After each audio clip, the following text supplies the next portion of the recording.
She stepped out into the hall and pointed the gun at me and pulled the trigger, and it clicked, and it clicked again. What were your thoughts at that time that you were learning these details? Like, this can't happen.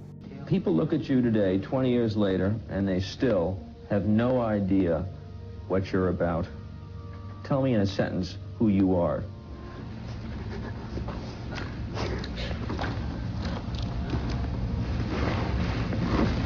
Nobody.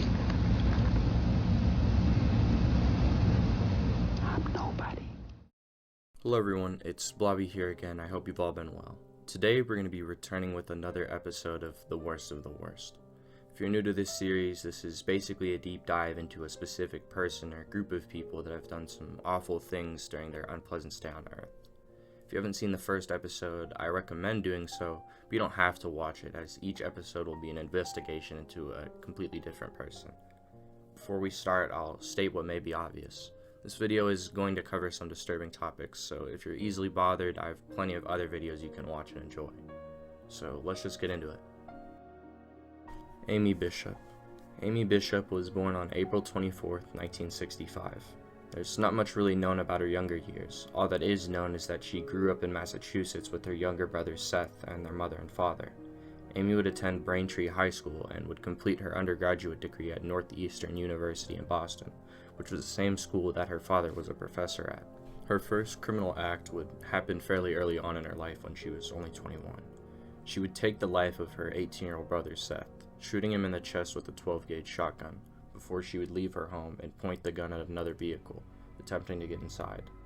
Amy and her mother would say the shooting had been an accident, even though the police had discovered a live round in the gun's chamber, meaning that Amy had racked the slide after shooting her brother. The police would assess the shooting as an accident, and the district attorney would not file charges on Amy for the shooting, with detailed records of the shooting disappearing in 1988. She then earned her PhD in genetics from Harvard and would work at Harvard as an instructor. At the time of the shooting of her brother, Amy would be dating who is now her current husband, named James Anderson. In 1993, Amy and her husband would be suspected of sending 2 letter bombs that had failed to explode to Paul Rosenberg, who had been a Harvard Medical School professor. Rosenberg was at one point Amy's supervisor at a children's hospital, and he had previously given her a negative evaluation, leading her to resign from her position. Afterward, she was said to have been on the verge of a nervous breakdown and wanted to shoot, stab, or strangle Rosenberg. The investigation would be closed off with no charges filed. In 2002, Amy would assault a woman who took the last booster seat in an IHOP. When the woman refused to give up the seat, Amy would punch her in the head, yelling, "I am Dr. Amy Bishop." She would then be arrested and would plead guilty, receiving probation. Prosecutors would recommend that Amy should attend anger management classes, but her husband would say that she had never done so. In 2003, Amy would begin working at the University of Alabama, Huntsville. During her time working at UAH, she and her husband would win $25,000 after their portable cell incubator would come in 3rd place in a technology competition. Prodigy Biosystems, where her husband James had worked, would raise $1.25 million in order to develop the cell incubator. The president of UAH said that the incubator the couple had made would change the way biological and medical research was conducted. Unfortunately, even with this technological creation, Amy would slowly be viewed strangely by her colleagues. According to them, she was interrupting meetings with bizarre tangents and acting strange or crazy. One of the colleagues who had referred to her as crazy was also one of the members of Amy's tenure review, and after her tenure was denied, she learned what the colleague had said, and she said that she would file a complaint with the Equal Employment Opportunity Commission, alleging sex discrimination, saying that the professor's remark has possible evidence. But the professor wouldn't retract his statement, saying that, "I had said she was crazy multiple times and I stand by that," citing her erratic and odd behavior as well as the fact that she seemed out of touch with reality as his reasoning. Her colleagues weren't the only people that didn't seem to like her.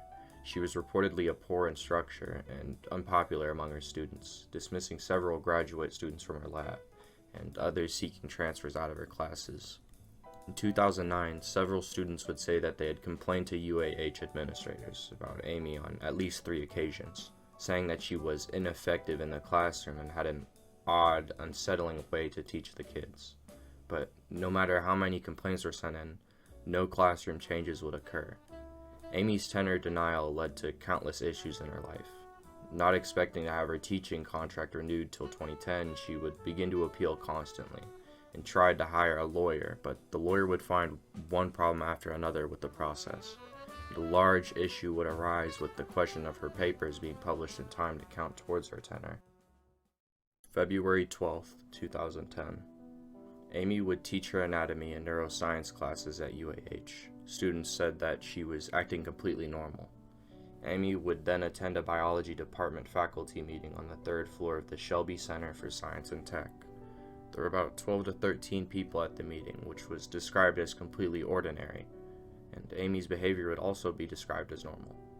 Around 30 to 40 minutes into the meeting, just before 4 p.m., Amy would pull out a Ruger 9mm handgun and stand up, shooting the people closest to her, going down the row and shooting her targets in the head. Another survivor would say that the shooting wasn't random, it was execution style. She would shoot people on one side of the table, while the others would quickly drop to the floor. After shooting several rounds, Amy would point the gun at Deborah Moriarty, but the gun had either jammed or run out of ammunition. Luckily, Deborah would attempt to stop Amy, approaching her and simply just asking her to stop, which gave the other survivors the time to push Amy from the room, blocking the door. Joseph, an associate professor, would say that Deborah was probably the one who saved all of their lives by initiating the rush.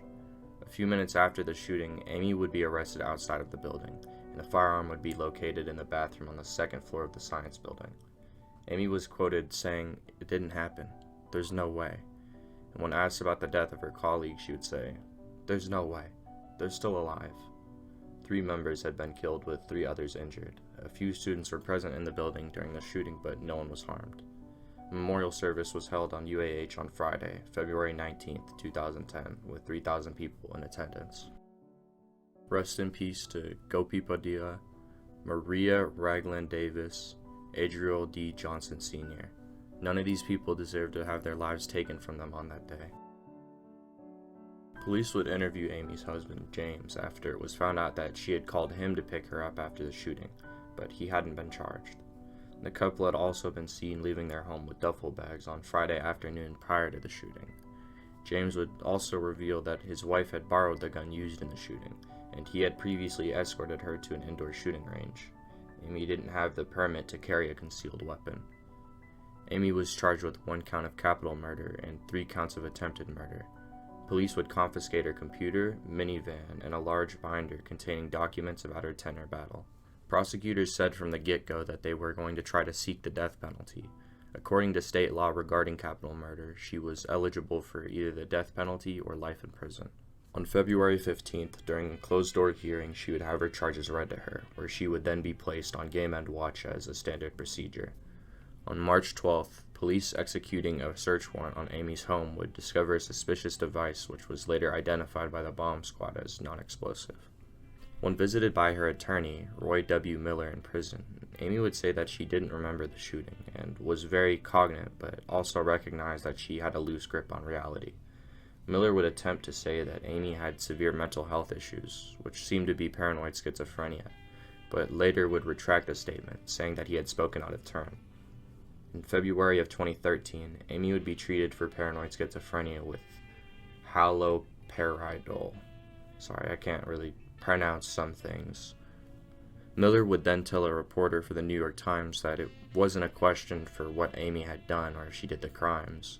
It was a question about her mental state during the time, also saying that Amy had been very apologetic for what she had done. During that time, the case between her shooting her brother would be reopened, where she would be indicted for the murder of her brother. She would attempt to end her life in a Huntsville jail. She would live and return to jail, her husband reporting that authorities had never even informed him of the incident.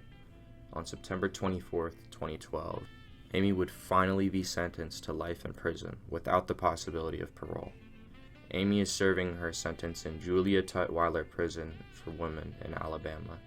After her guilty appeal in 2012 and waiving her right to appeal, Amy would then attempt to file an appeal, stating that she wasn't informed of the rights that she would waive by pleading guilty, and wasn't correctly informed of the minimum range of punishment, as well as the court failing to explain that she could withdraw her plea.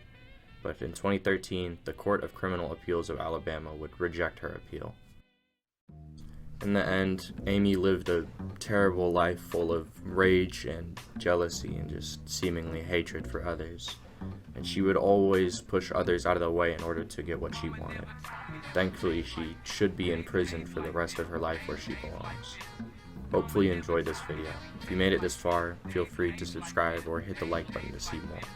And as always, stay safe out there. I love you all.